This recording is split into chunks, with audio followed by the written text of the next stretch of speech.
But without further ado, let me introduce you to one of the people who probably will impress you enough today that you'll be talking about this moment for the rest of your life. Her name is Sandra Joseph. She played the Phantom of the Opera's muse for more than 10 years, Broadway legend Sandra Joseph. Well, Sandra is continuing to make her dreams come true and says that her next act is the most inspiring yet. It doesn't matter how much training you've had, how many degrees you've got. The one thing you have that no one else has, the one thing that no one else can compete with, is your essence. It's who you are. Most people know that Phantom is the longest running show of all time, but what people are often surprised to learn is that Phantom is the most lucrative entertainment enterprise in history. Underneath the romance and drama is a universal theme which has struck a chord with audiences all over the world. This character, the Phantom, feels that he needs to cover himself with a mask in order to be accepted, that he needs to hide. Now that theme goes to the core of what I believe has made Phantom the global cultural phenomenon that it is. Now, of course, people love the music, the costumes, the sets, but what I know from standing on that stage more than 1,000 times is that the story of this flawed person trying to appear perfect makes a powerful emotional connection with people. This metaphor of the mask is something that so many people relate to.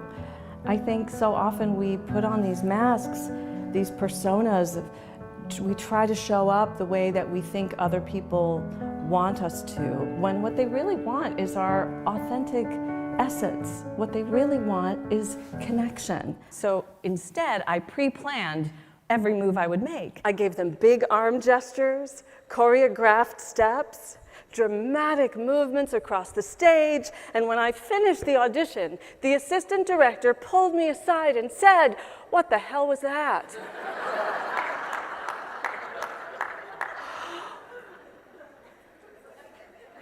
Next day. My dear, you did not get the part.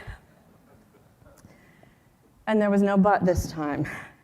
He said, they're going to continue the search for a new Christine. And I was devastated. But one day, not too long thereafter, I heard, "My dear, they still haven't found a new Christine. They want to bring you back in and give you one last chance." This time I said, just be authentic, be present, connect. Third audition. Majestic Theater, Times Square, chandelier, Hal Prince. Me. Pianist starts to play.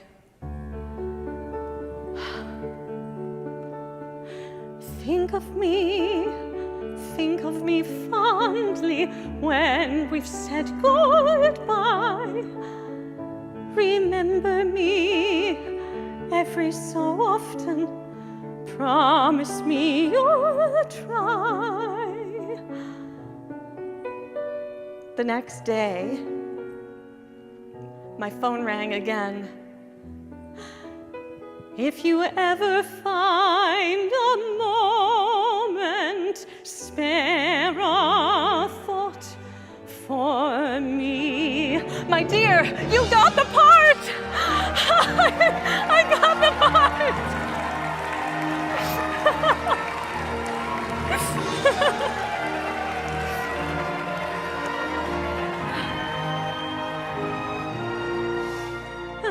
Though it's clear, though it was always clear that this was never meant to be, if you happen to remember, stop and think of me. Flowers fade, the fruits of summer fade, they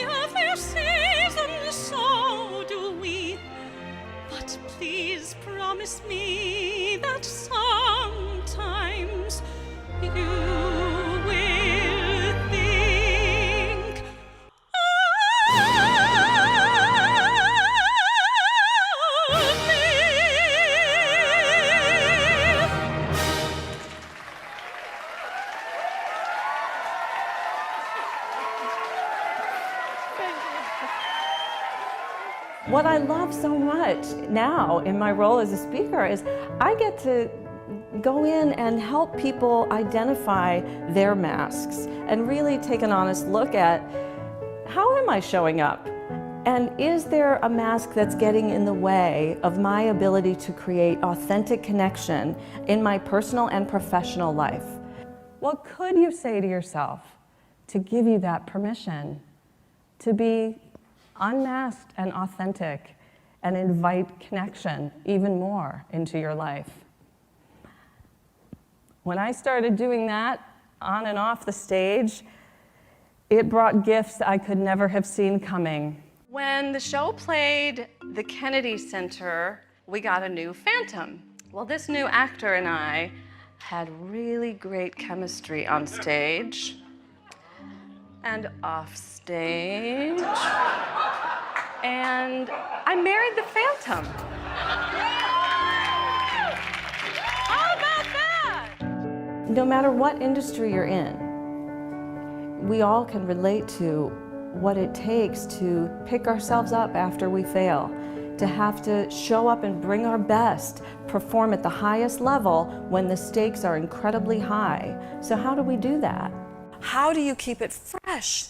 That's the new challenge, is how do we not lose our edge when we've been at it for a while and we really could go on autopilot? It's so easy in the midst of our day-to-day and our routine, especially for those of you who've been at it for quite some time, to begin to just see the surface of what we do and forget the soul of what we do, the real reason behind it, the opportunity we have in every moment to make a contribution. And when I look around this room, I can only imagine all of the lives that have been touched because of what you do and because of who you are, because of your authenticity and your presence.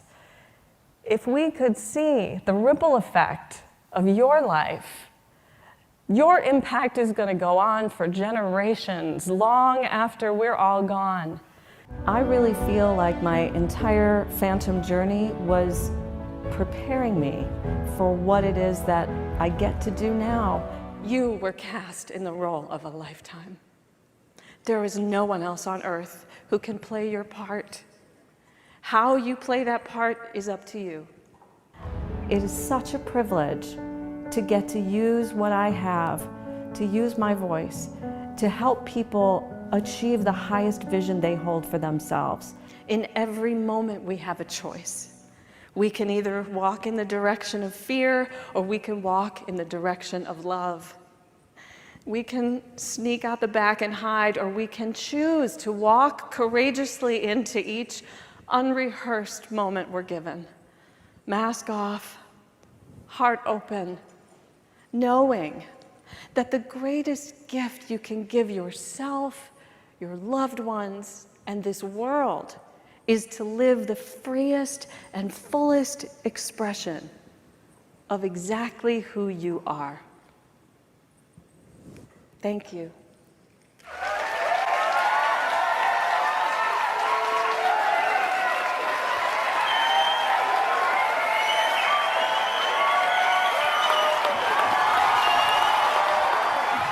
To help me end this incredible summit on a high note, I'm pleased to introduce my husband, Ron Bomer.